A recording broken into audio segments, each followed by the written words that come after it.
back to Bourbon Barrel Talk. I'm your host, Scott Minton. Today we are sitting down with Mr. OFO Fanboy Josh and Mr. Tyler Mirt. How are we doing, Tyler? Welcome back. Good, sir. Thanks for having me back. Good deal, good deal. Today we are introducing Josh's idea of a good time, which are the 12 days of OFO. So, Josh, I'm going to let you lead on this today and just tell us a little bit about what we're doing and where we're going. Well, thank you, Scott. Old Foe Fanboy in the house. So today we are going to my love here, which is Old Forester, and thank you to Tyler for joining us and giving a little Old Foe love. So over the next couple of weeks, few weeks, because I can't say we're going to release these every day, but the next few weeks, we are going to walk our listeners through the 12 days of Old Foe. A cheap, generic attempt to do the 12 days of Christmas, but with whiskey. So I would say there's your standard product line here. Not too cheap. But there's not a lot of cheap stuff at the end of that lineup. Well, that's true. That's very true. Cheap attempt at humor with 12 days of Old Foe versus 12 days of Christmas. So on the first day of Old Foe, every liquor store I've ever been to sold to me a bottle of the 86 proof Old Forester whiskey. So I'm reaching for the bottle here. 86 proof Old Forester, 86 proof bourbon. I don't know. Let's taste it. Let's talk about it. Let's see where we go. But this is for our listeners out there. I know here in the local area to Louisville, we can find most all of the bottles we're going to talk about. And this one, the 86 proof, I'm fairly certain you can find at just about any liquor store or any bar as one of their well drinks. So Kroger, just literally anywhere. So all of our listeners should be able to get a hold of the 86 proof somewhere. If you can't, you're probably not looking hard enough. Go to the bar and ask for the Old Foe 86, and I'm sure they got it. So, Scott, you take a sip there? I did take a sip. It's Old Forester. I can't tell you how many times I've drank this 86 proof. It's a good solid pour. But anybody that knows me that's listened to the show, they know I like it hot. So for me, this is not hot. It's just super smooth, super mellow. It just goes in nice and easy, and it's got that super smooth finish that you expect from Old Forester. It's exactly what it is. So Tyler, if you don't mind, tell us a little bit more, like the mash bill on Old Forester. What's that look like? And then that should be pretty much self-explanatory for the entire fleet of products. It's just different yeast that give you some different aspects. Well, actually, yeah, not even different yeast. That's a testament to our yeast in our mash bill. It's all the same yeast strain. It's all the same mash bill, and that goes through all our 8 expressions, through all the single barrels, onto President's Choice, Birthday Bourbon, everything. The only separate mash bill that we have is the rye, which, surprisingly enough, is in our lineup. It is, yeah. We can get to the rye too, definitely. But the 86, like you said, it's the Old Forester that most people associate with. It is our flagship. It's only been around since like 1959. It's kind of a cool story. Old Forester started out as 90 proof in the 1870s. We then went to bottled in bond for the next, several decades after the Bottled in Bond Act. But then you get to World War II, and Brown-Forman is one of the primary distillers that could reach the proof necessary for the war effort for fuel-grade alcohol that was going into all these things, gunpowder, tires, all that fun stuff. So our primary focus was fuel-grade alcohol throughout the war, and bourbon fell off the map. And in came gin and vodka and things like that, and this cocktail revolution that happened. So by the time the war was over and through the next few years, we discovered that, people were changing, the tastes were changing. And I think it was like 58, 59, late 50s, we introduced 86 proof and from 100 proof. And it was really just as a, more easily approachable, highly mixable catch-all bourbon to compete in that cocktail arena. And that is what, as you said, it's the well bourbon all over Kentucky, definitely, but more and more so around the country as Jackie and our other ambassadors, James and them, are, boots on the ground, introducing Old Forester to more and more bars, and it's gaining quite a following.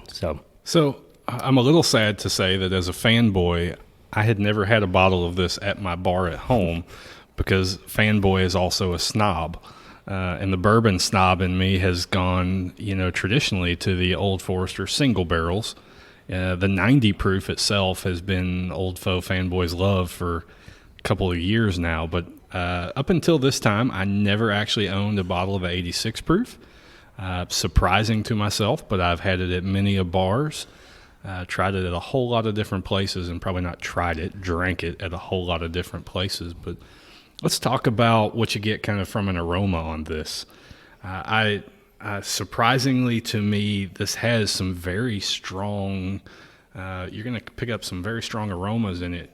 And I want to say a leaf, some kind of a tobacco leaf in this thing, and a little bit of a floral smell to it. But the tobacco leaf really stands out in this.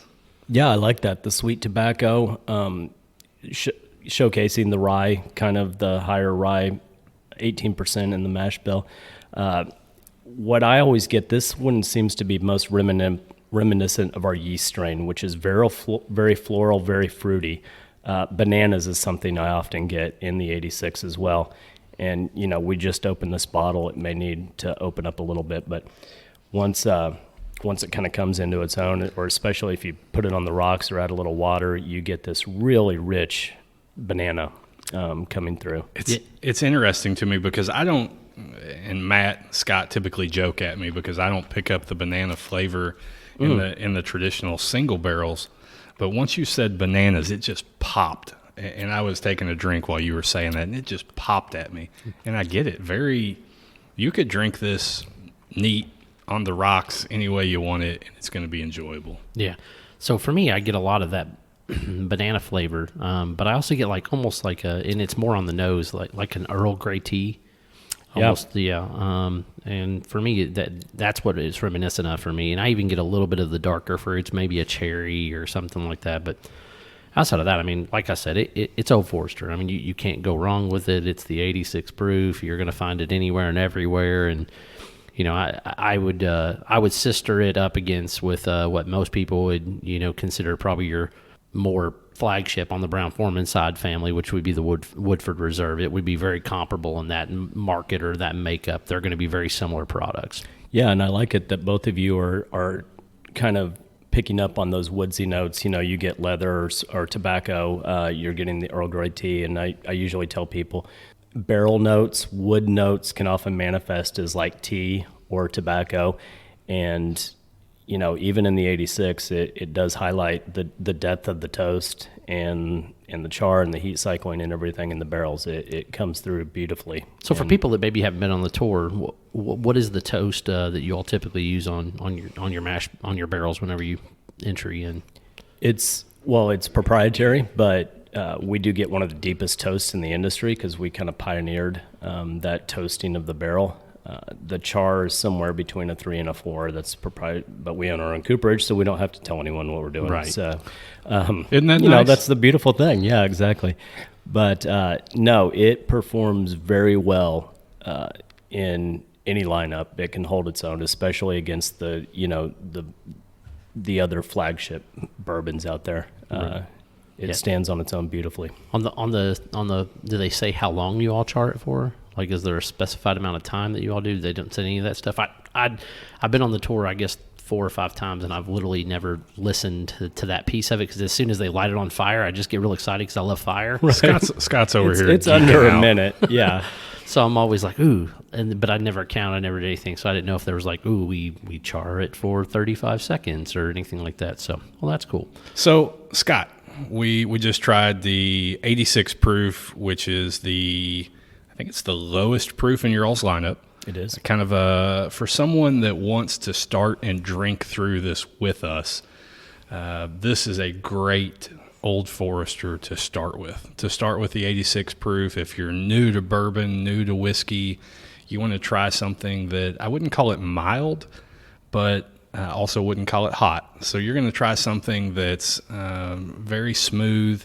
You can try it the way you like it, see what you think about it, but it's a really good starter to go out and buy, and I think I paid about $17 for that bottle. So it's not going to break the bank. You're going to get to try it. You're going to get to enjoy it. Try it on ice. Try it neat. Please don't try it in Coke, but I guess you could if you wanted to. A little bit of bitters, maybe make an old fashioned, which is Old Foe fanboy's favorite cocktail is the old fashioned. I don't know. Now I will disagree with you there. I don't. On think, mine, I would disagree that I would not make an old fashioned out of that. You might the next one, or day 2, we might day say. Day 2 or day 3 would probably be where I would go with old fashioned. I'll make an old fashioned out of just about anything, but I know you will. It's my style where I'm going to throw a couple dashes of bitters, and I actually, even if I don't have the stuff to make, I've got a bottle of the Old Forester simple syrup. I do too. A couple of, before they shut down the store, right before COVID hit, I came in here and bought a variety of the 90 proof single barrels because I'd heard they were going out and I wanted to stock up. And I got like 4 of these simple syrups. That thing is good. It is really good. So here we are. We're on day 1 of 12 days of Old Foe. And my generic liquor store sold to me this bottle of 86 proof Old Forester whiskey. And over the next few weeks, we're walking through the rest of them. And so for anybody that wants to go ahead and they want to buy a couple of these, hopefully if you're located in the U.S., they're fairly easy to find. I'm going to tell you what we're going to drink for at least the first, I'll call it 7 or 8 days, maybe 9. So Old Forester 86, that's our day 1. Day 2, and Scott's helping me count because I might get off track here. The Old Forester Signature 100 proof, which is what we're going to do on tomorrow or the next day. Number 3 is going to be the Old Forester 100 proof rye. So it's going to be the only non-bourbon that we're drinking here in this 12 days of Old Foe. After that, we're going to dive into the Whiskey Row series. And I'm fairly certain you can find these outside Louisville because my buddy FaceTimed me from Houston. And I said, hey, you got to pick up the first one, which we're going to start with, which is the 1870 original batch. Then we're going to jump into the 1897 bottled in bond. We're going to move forward, a little down in proof, but move forward in years to the 1910 Old Fine Whiskey. By the way, my favorite of the series, but go ahead. We're then going to jump up in heat to not the hottest one we're going to drink here in this 12 days of Old Foe, but probably the hottest one you may be readily available to find on the shelf, which is the 1920 Prohibition style. And then we're going to go to the Statesman, which was premiered in the Kingsman movie. The Kingsman, the Golden Circle. And if you haven't watched it and you like stupid comedy, you might as well go ahead and rent that too because that movie is hilarious. It is really funny. I think this one was it after the first Kingsman or is it the second one? This is in the second one. The second one. This is the one when they actually go to Europe, right? Or to America when they come come to America. Yeah, and that's when they come to Kentucky. They come to Kentucky and then they meet what's the one actor? Channing Tatum. Yep. There you go. The guy from Magic Mike, he's in there. So those are the first 8 days of Old Foe that we're going to drink through. So if you want to go ahead next time you go to the liquor store and you got about $400, maybe a little less than that. Less than that for all those. You're right, because the Whiskey Row, I think they average anywhere from 45 to 65, depending on where you're at, location. You could be 40 to 70 each, and the Signature, the 86 proof, the 100 rye, they're all $22, $23 or less. So you're right, my math is bad. It's all right. You're an engineer. Nobody expected as much. Thank you. So that's all I got, Scott. Day 1. Day 1. So, hey, if you want to listen to us or follow us on Bourbon Barrel Talk, you can hit the subscribe button. We're asking all of our fans lately, just share an episode on your Facebook page, one of your favorite ones. That would be great. Tag one of us in it. Tag the actual Facebook page. You can find us on Facebook, Instagram, Twitter.